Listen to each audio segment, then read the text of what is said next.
Hi guys, Freddy here. Welcome back to the desktop for another Retro Books. And this time I would like to present this, the Star Trek Starfleet Technical Manual, which came out in 1975, researched and compiled by Franz Joseph. Now this is a reprint from 1991 and is an official version. Celebrates Star Trek's 25th anniversary with the classic handbook every Starfleet cadet must have. But the 1975 version was unofficial. Basically, the TV series had been shown in the late 60s and was over. During the 1970s, there was no interest in Star Trek from the television company. They considered it a dead property. But this was researched. There were lots of fans of Star Trek by Franz Joseph, who worked alongside many of the people who had made the TV series, and he used some of the original props to get measurements from. He used the original plans, so it's a very well researched book. Now this went straight into the New York Times best-selling list, which might be a sign that the television company saw there was some life left in Star Trek. Because within 6 months of this book coming out and going into the bestseller list, they'd contacted Gene Roddenberry and got him working on Star Trek Phase 2, which eventually mutated into Star Trek the Motion Picture. So this book was released and showed that there was still an interest in Star Trek. Now, the back cover is very wordy, and I'm not going to read out all of that as I usually do, but basically the book is set up as a series of Starfleet documents, but many of them ended up in the computers of the US government, which is how they've ended up in our time. In the episode, I think it's called Return to Tomorrow, or something like that, the Enterprise goes back and it scans the computers in a US military base. And the idea is that some Starfleet documents got mixed up and was left in those computers and later located. So, we go in Federation Classified, Training Command, Starfleet Command, and then we're going to United States Military Forces, General Staff Headquarters. That they were discovered in Omaha Air Force Base and were accidentally discovered in 1970 during a printout run.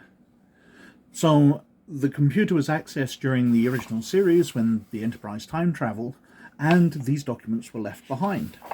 So we go in, we've got a foreword, information about the Enterprise and various sections. The general section, so technical orders, the Articles of the Federation to save succeeding generations from the scourge of intergalactic war, which has brought untold horror and suffering to our planetary social systems, reaffirm faith in the fundamental intelligent lifeform rights and the dignity and worth of intelligent lifeform person, to the equal rights of male and female of planetary social systems large and small, etc.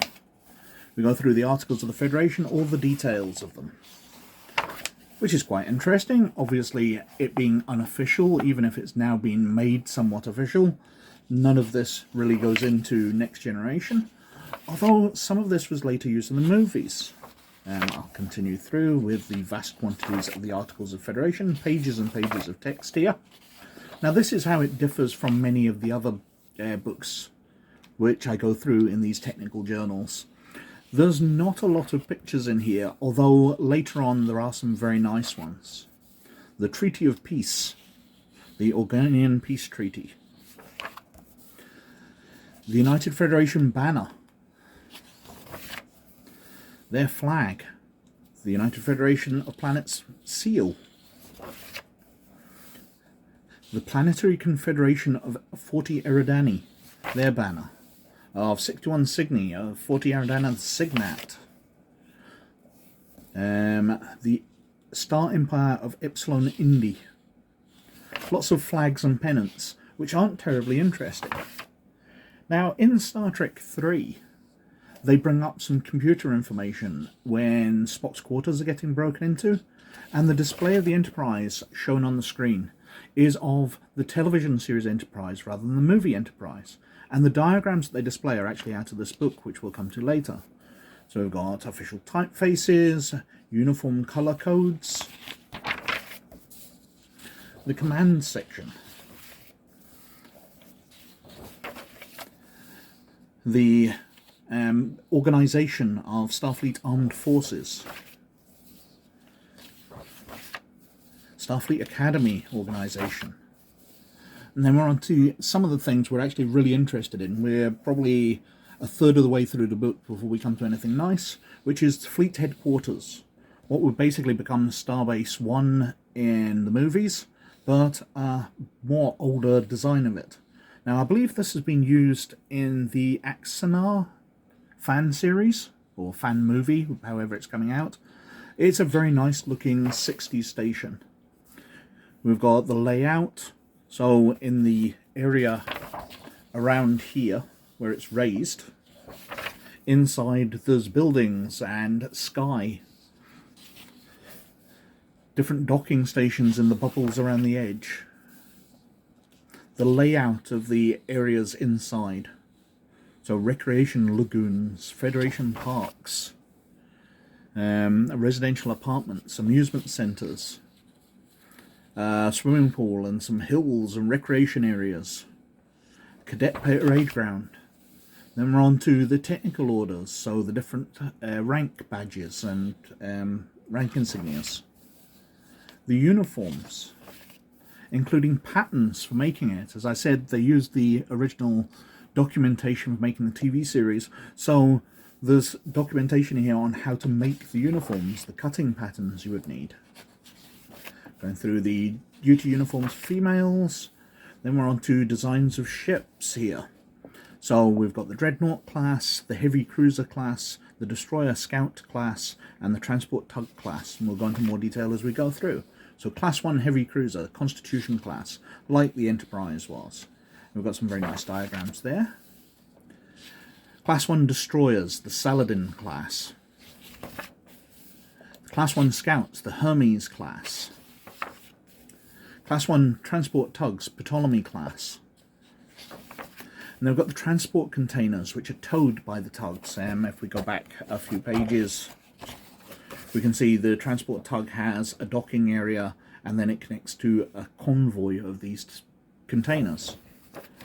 And we can see these are laid out with various machinery areas, various decks within them. You can see when they're laid out for cargo or colonist transport for starliners. They've got a park area inside, various cabins. We go into details of what the accommodations are like, what the front section's like with its own navigation array, recreation dancing areas, staterooms, the ship's labs, environmental maintenance, manufacturing and processing shops, and the bottom level, oh, it's a cargo hold. We've got the Dreadnought class, so a 3-nacelled version with front and back navigational deflectors. The shuttle bay at the front, so it can more easily grab shuttles when they're in flight. We've got a diagram of the shuttlecraft themselves. Here's the single stateroom, and I believe that's what flashes up on the screen as they're searching for an intruder into Spock's quarters in Star Trek 3. Turns out to be McCoy. Got diagrams for the main bridge here. Double staterooms. The main bridge from the side and front. The command modules, the captain's chair and the consoles in front. The controls on the helmsman's station. The navigator's station. The layout of the buttons on the sides of the captain's chair. The astrogator module, in between the two helm stations. Security station. Then we're on to the weapons, so we've got diagrams of the hand phasers. The Type 2 hand phaser, the larger one, which has this Type 1 locked on to power it. A ray gun. We're on to the sciences sections. And we've got the breakdown of the science station, with the wee thing that Spock would always look into. The tricorders, the controls on the science station. The sciences tricorder. The layout of the galaxy. Navigation information, course tracking elements. Velocity time relationship for interstellar spacewalk technology. Standard orbits. with Lagrange points, I'm guessing, but on there. Another diagram of the layout of the Milky Way with the United Federation planets, the Romulan Star Empire, the Klingon Empire. Laid out very different to later ones, especially the Phasor one where the Romulans and the Klingons bordered on one another. In fact, that's mentioned in Next Gen, so that's far more accurate. But the Phasor one had a triangle of space in between the three major empires, which was the triangle, the area which was kind of unenforceable by any of the governments. Known galactic region with layout, placings of star bases, all the worlds within the United Federation of Planets. Then we're on to the medical section, with the ship's computer in the middle, various bio beds and workstations around for the medical section of the ship. Got illustrations of the medical tricorder, different LEDs on it, the heartbeat reader, the microphone thing that McCoy uses to detect people on the ship in one episode, the controls for the medical tricorder, spray applicators, the medical scanner, anabolic protoplaser, surgical scalpels. We're on to the support services section. As I said, all of these are beautifully illustrated and laid out from the diagrams where they actually built the TV sets. So we've got the communications station with the layout of where their controls are, the communicators, the ear receiver that Uhura usually has in her ear, circuitry diagram for communicator, the universal translator. Then we're on to the engineering station, or the layout of the controls on that, plus the layout of engineering itself. So we can see the section where engineering is usually laid out with the two impulse power units laid out behind them, the long tubes which lead off the back of that section. Involves power units, the main propulsions, the warp nacelles, the transporter rooms, emergency transporters, which obviously have a lot more platforms but aren't really that often usable. We've got cargo transporters, so anything which wouldn't fit on one of the smaller pads. The layout of the hangar deck, we're getting towards the end now. The Vulcan Lirette, so the musical instrument Spock uses. The layout of tridimensional chess. One of the places I worked, the boss used to have a three-dimensional chessboard in the meeting room with the three-dimensional chess pieces. There's got miscellaneous, so Appendix A, and basically it's blank checked paper for you to draw stuff in yourself. Obviously I haven't.